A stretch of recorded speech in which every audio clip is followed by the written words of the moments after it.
Ya, saya ini bukan siapa-siapa. Saya orang kampung. Jokowi memang pada awalnya bukan siapa-siapa dan hanya orang kampung. Itu betul sekali. Tapi sayangnya menurut saya, Jokowi kurang lengkap menyampaikan itu. Harusnya Jokowi berkata seperti ini. Saya ini bukan siapa-siapa.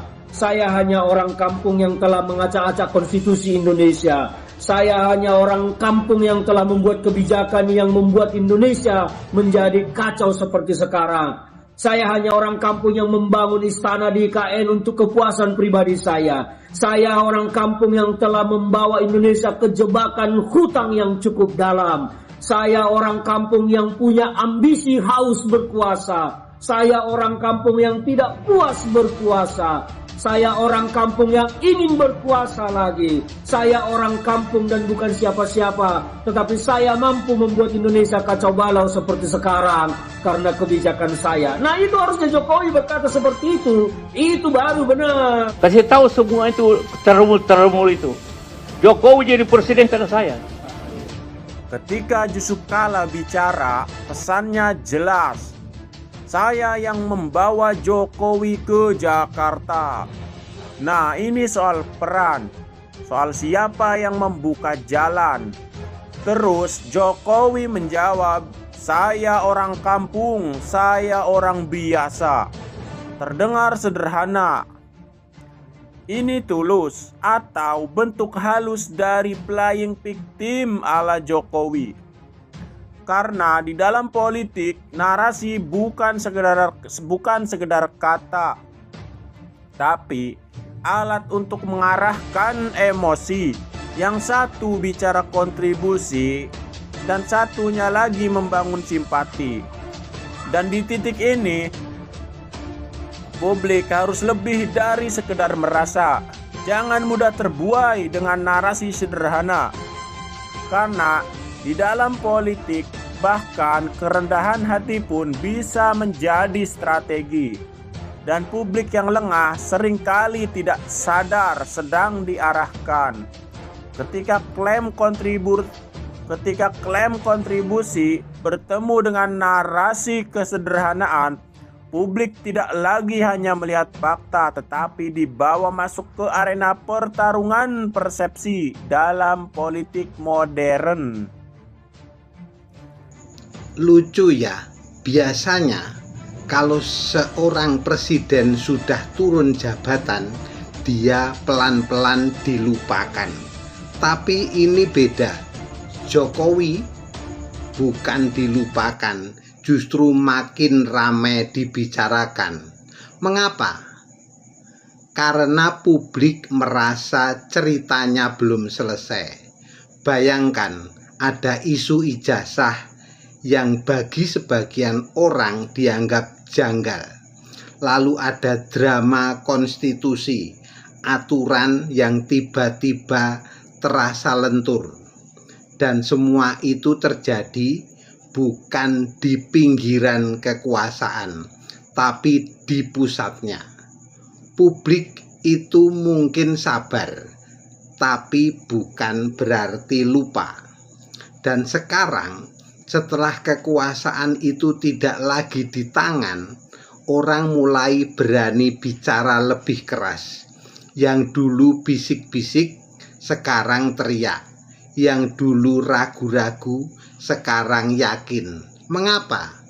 Karena tidak ada lagi bayangan kekuasaan yang menahan. Dan satu hal yang harus dipahami, ini bukan sekadar soal suka atau tidak suka, ini soal rasa keadilan.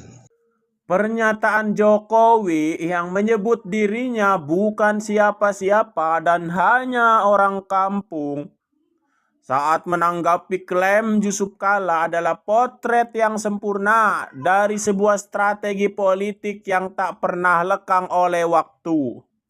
Di hadapan para wartawan di kediamannya pada tanggal 20 April 2026, Jokowi memilih untuk tidak terlibat dalam perdebatan terbuka, melainkan kembali ke narasi paling fundamental dalam perjalanan politiknya, identitas sebagai wong cilik, wong deso.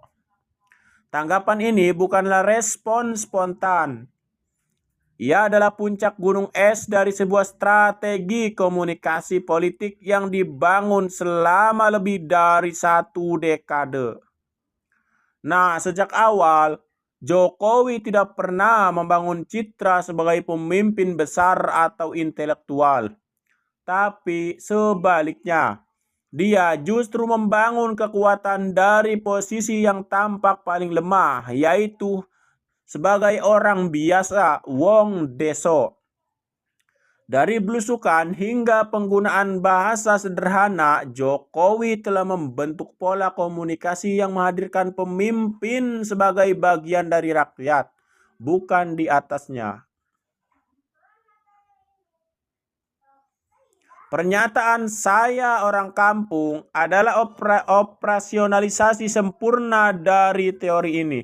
Jokowi memposisikan dirinya sebagai representasi rakyat murni yang tidak terjebak dalam intrik elit, sebuah strategi yang menurut analisis populisme akomodatif telah menjadi ciri khas kepemimpinannya. Namun di balik kesederhanaannya, respon ini adalah manuver politik yang cerdas. Alih-alih terlibat dalam konfrontasi yang berpotensi merusak citra, Jokowi memilih untuk terlihat merendah. Nah, pengamat politik Henry Satrio menilai gaya komunikasi Jokowi dan tokoh populis lainnya dirancang untuk memanfaatkan kecenderungan masyarakat yang menyukai drama dan sandiwara politik. Respon ini dengan segala kesederhanaannya adalah sebuah drama yang efektif untuk meredam potensi konflik dan menjaga simpati publik. Disinilah letak paradoks terbesarnya setelah 1 dekade berkuasa. Setelah membangun jaringan oligarki yang kuat dan mewariskan kekuasaan pada dinasti politiknya sendiri, Jokowi tetap memilih bersembunyi di balik identitas orang kampung atau wong deso. Ini bukan lagi tentang realitas, melainkan tentang persepsi. Menurut F. Saifullah, transformasi Jokowi dari Joko si protagonis menjadi Widodo si antagonis adalah bukti nyata bahwa citra kesederhanaan itu telah lama ditinggalkan oleh realitas kekuasaan. Pernyataan ini juga menunjukkan bahwa populisme Jokowi telah berevolusi. Jika dulu dia adalah alat untuk merebut kekuasaan, kini dia adalah perisai untuk mempertahankan warisan politik.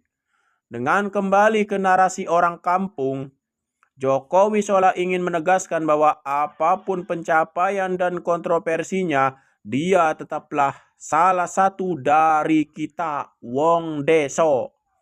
Ini adalah bentuk populisme pasca kuasa yang efektif untuk meredam kritik. Sebuah penelitian bahkan menyebut populisme Jokowi di akhir masa jabatannya telah bergeser menjadi alat untuk membangun dinasti politik. Dan pada akhirnya pernyataan "saya ini bukan siapa-siapa, saya hanya orang kampung" adalah pengingat bahwa dalam politik Indonesia kesederhanaan adalah senjata yang paling ampuh. Sebuah senjata yang di tangan Jokowi telah digunakan untuk menaklukkan istana dan mengacak-acak konstitusi, dan kini digunakan untuk membungkam kritik.